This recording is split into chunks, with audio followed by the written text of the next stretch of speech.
आजकल के लड़के लड़कियां शादी के पहले एक साथ रहते हैं, शादी के पहले इनका इलू इलू चालू हो जाता है और ये शादी के पहले ही संबंध बना लेते हैं और शादी के बाद, शादी के पहले ही संबंध बनाते हैं। और सुनो, शादी के पहले लड़का एक से, फिर दूसरे से, लड़की भी एक से, फिर दूसरे से, ऐसे जब आप 17 जगह संबंध बनाओगी या बनाओगे, तो जब आपका 17 जगह मन भटक चुका है तो विवाह तो एक से होगा, तो फिर विवाह एक से होगा तो एक में तुम टिक ही ना पाओगे। आज तलाक की सारी जड़ क्या है कि लड़की पहले से फ्रैंकली 10 लड़कों के संग रह चुकी है, लड़के बहुत सारी लड़कियों के संग रह चुके हैं, तो अब एक के साथ जी नहीं लग रहा है, तो तलाक तो होना ही था। पहले तो ले दे के एक ही पत्नी होती थी, पत्नी ही देवी होती थी, वही सब कुछ होती थी, पति भगवान होता था। पति क्या होता था? बोलो मेरी मां। अब जो लड़कियां 17 पुरुषों के संग रह चुकी हैं पहले लिव इन में, वो अपने पति को भगवान मानेंगी? हाँ, काय का भगवान, तू तेरे जैसे तो बहुत पहले ही आए। ले तलाक, दूसरा आएगा, दूसरा जिंदाबाद। सब चरित्र बिगड़ गया। लिव इन के नाम पर हमारे देश में चरित्रहीनता फैल गई। लड़की को आपने भेजा था पढ़ने, लड़कों को भेजा था पढ़ने, वो पढ़े कम, वैश्या बन गए। अच्छा एक बात बताओ, शादी के पहले दूसरे पुरुष या दूसरी स्त्री से संबंध रखने वाले को हमारे गांव की भाषा में, सिंपल भाषा में क्या बोला जाता? वैश्या। इसलिए हमारे यहां पतिव्रता नारियां होती हैं। मेरी मां, अपनी बेटी को पढ़ाओ लिखाओ, वैश्या ना बना देना। ये लिव इन एक प्रकार का जो आज का कल्चर है, इसे लिव इन कह जरूर रहे हैं, लेकिन लिव इन ना कहो, इसे शुद्ध में वैश्यालय कहो। हिंदी भाषा, ये लिव इन नहीं है साहब, इसे तो छुपाने के लिए, नाम छुपाने के लिए आपने लिव इन नाम दे दिया इंग्लिश में। ये शुद्ध में एक वैश्यालय है, जहां से पुरुष वैश्या निकल रहा है, स्त्री वैश्या निकल रही है। इसे आपने छिपाया है तो लिव इन नाम दे दिया। इसलिए मैं आपसे प्रार्थना करूं कि अपनी बेटी को एक क्लास कम पढ़ाना, एक क्लास बेटे को कम पढ़ाना, पर बेटी और बेटे को चरित्रवान जरूर बनाना। क्या बनाओगे? जोर से। आपका चरित्र अच्छा है, राम का चरित्र अच्छा है, इसलिए तो मंदिर बने राम के। राम चरित्र सुनवे को रसिया, और राम लखन सीता। राम के चरित्र की पूजा होती है और रावण के पुतले नहीं, रावण के चरित्र के पुतले जलाए जाते हैं। पुतले किसके जलाए जाते हैं? रावण के। क्या रावण व्यक्ति बुरा है या उसका चरित्र बुरा है? आप कभी बुरे नहीं होते, आपका अच्छा या बुरा चरित्र होता है।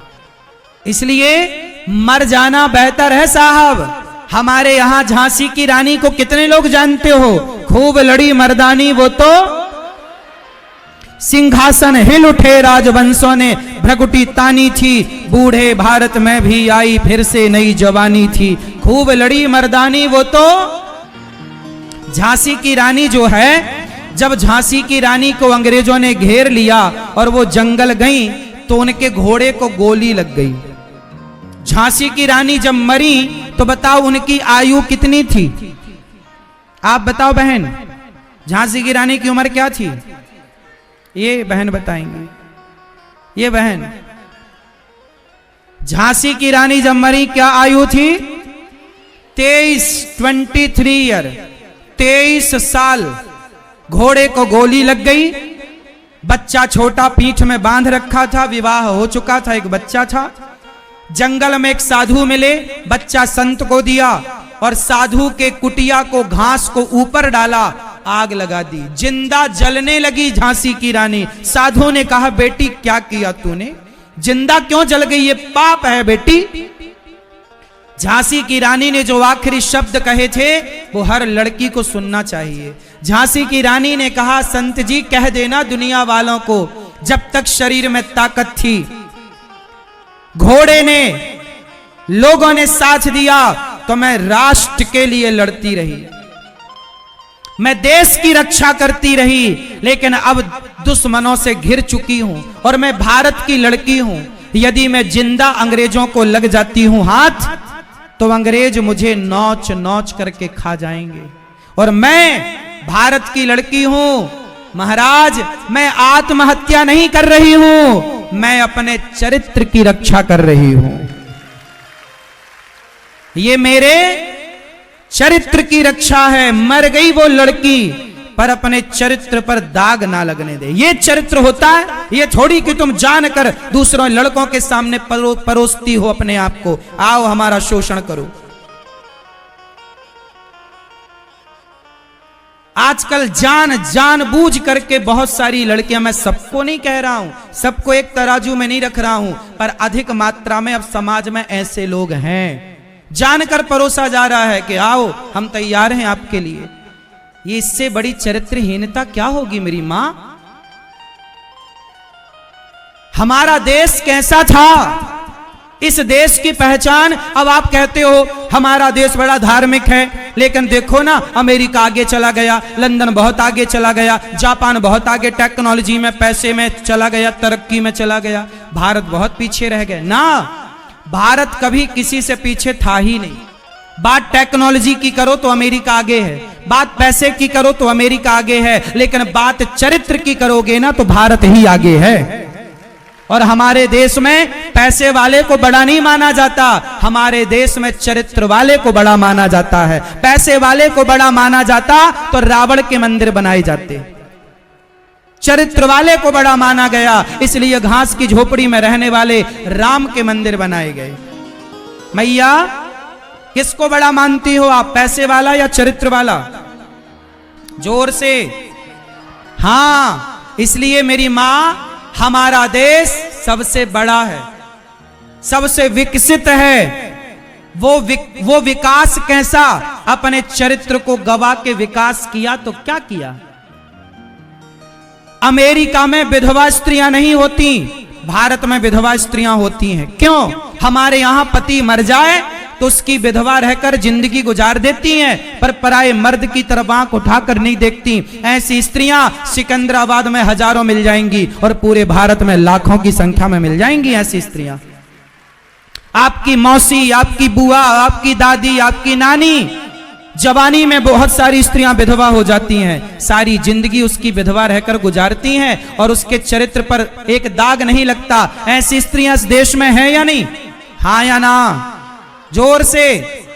लेकिन अमेरिका में एक भी विधवा स्त्रियां नहीं मिलेंगी। क्यों? क्योंकि वहां पति मर जाए तो दूसरा जिंदाबाद, दूसरा मर जाए तीसरा जिंदाबाद, तीसरा मर जाए चौथा जिंदाबाद। वहां तो गर्लफ्रेंड बॉयफ्रेंड का सिस्टम है ना। 80 साल में पति मर जाए तो 80 साल का बुढ़ा बॉयफ्रेंड ढूंढ के ले आती हैं। ये वहां का कल्चर है। आप हंस रहे हैं इन बातों पर, वहां है। बोलो हां कि ना? अब बताओ, उनका चरित्र और हमारा चरित्र में जमीन आसमान का अंतर है? जोर से तो बताओ, चरित्र से कौन बड़ा है? भारत माता की। हमारी चरित्र की बराबरी, हमारे चरित्र की बराबरी, हमारे देश के चरित्र की बराबरी, हमारे देश की बहन बेटी माता पिता के चरित्र की बराबरी दुनिया में कोई कभी कर ही नहीं सकता। टेक्नोलॉजी अलग विषय है, पैसा अलग। पैसा तो वैश्या के पास भी खूब होता है, तो क्या वैश्या को बड़ा मान लेंगे? हमारे यहां तो कथा किसकी है? सती सावित्री की। सती सावित्री अपने पति को यमराज के मुंह से वापस ले आई ना। फिर हमारे यहां सतियों की कथा है। पतिव्रता अनुसुईया मां के द्वार पर ब्रह्मा विष्णु आए, बोले माता हम तुम्हारी भिक्षा लेना चाहते हैं, दे दो। माता ले आई, फल फूल ले लो बाबा।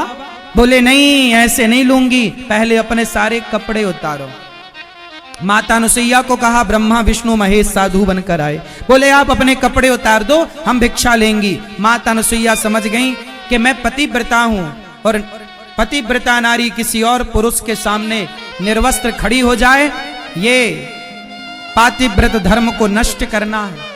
माता समझ गई कि यह सामान्य नहीं, अंदर से जल लाई और जल में हाथ में जल लेकर कहा कि हे विधाता तुम साक्षी हो, यदि मैं पतिव्रता हूं तो ये तीनों पुरुष बच्चे बन जाएं।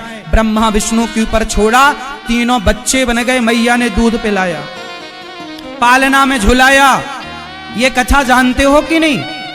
बोलो। ये ऐसा देश है जहां पति की सेवा के बल पर नारी इतनी बड़ी बन जाती है कि ब्रह्मा विष्णु महेश भी उस मां का दूध पीने के लिए आ जाते हैं। ये पातिव्रत धर्म है, ये चरित्र है इस देश का।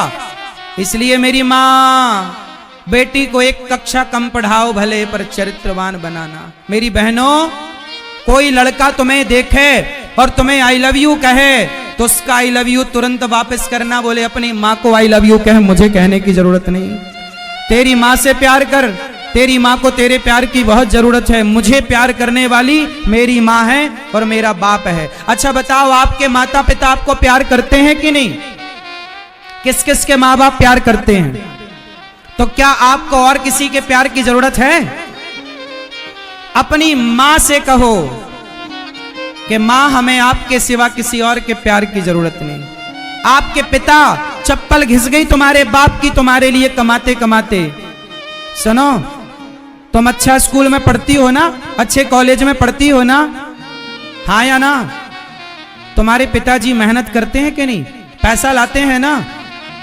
तुम्हारे लिए ज्यादा काम करते हैं, ज्यादा मेहनत करते हैं, 2 पैसा ज्यादा कमाते हैं बेटा, इसलिए कि तुम पढ़ जाओ, तुम अच्छा योग्य बन जाओ। लेकिन जब तुम किसी और लड़के के प्यार में पड़कर अपने बाप को धोखा देती हो ना, तो बाप खून के आंसू रोता है कि मेरी बेटी ने मुझे धोखा दिया। सबको धोखा देना मेरी माँ, मेरी बहनों, अपने जन्म देने वाले माता पिता को धोखा कभी मत देना। जो माँ बाप को धोखा देता है ना, फिर भगवान उसे कभी क्षमा नहीं करते।